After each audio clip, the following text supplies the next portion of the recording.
Ini ada dari Ibu Umi. Anak saya anak ASD.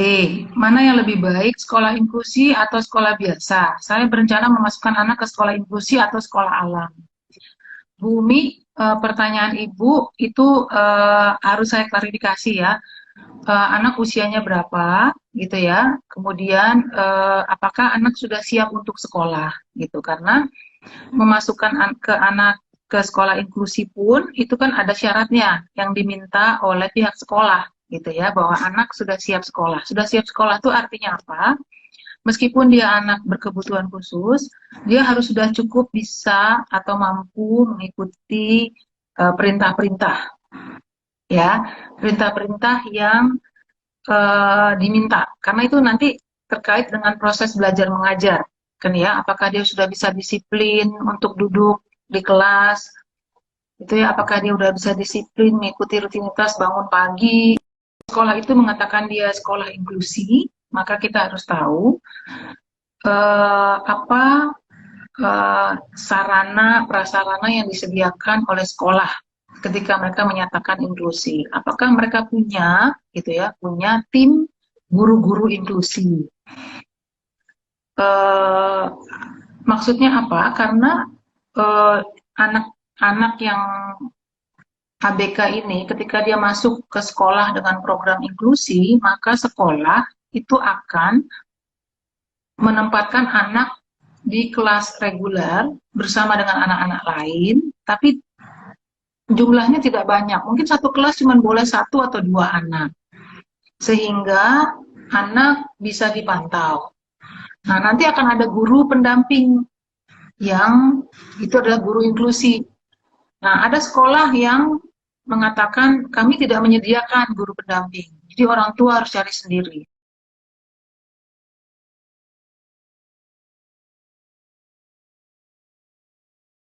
Guru inklusi inilah nanti akan bekerja sama dengan guru kelas dan orang tua. Jadi begitu. Jadi, nah kalau kita melepaskan anak ke reguler, berarti kita juga harus sudah yakin bahwa anak kita siap. Karena kalau kita benar hanya kelas reguler di mana tidak ada program inklusi di situ, artinya either kita dibolehkan membawa guru pendamping, gitu ya, atau kalau tidak sama sekali berarti kita yakin anak kita akan mampu mengikuti. Karena sekolah reguler dia berarti kan dia akan menyamaratakan anak kita dengan anak-anak lain, gitu. Jadi itu pertimbangan-pertimbangan yang menurut saya Bu Umi perlu lihat, gitu ya. Lalu bagaimana dengan sekolah alam? Ibu, saya belum pernah pengalaman berinteraksi dengan sekolah alam. Yang saya baca dan yang saya dengar kan sekolah alam itu kan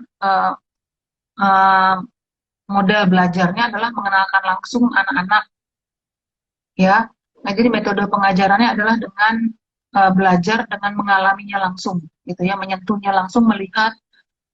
Jadi exposure anak terhadap panca inderanya tuh maksimal, gitu ya. Jadi anak diekspos dengan segala gejala-gejala yang ada di sekitar kita, gitu.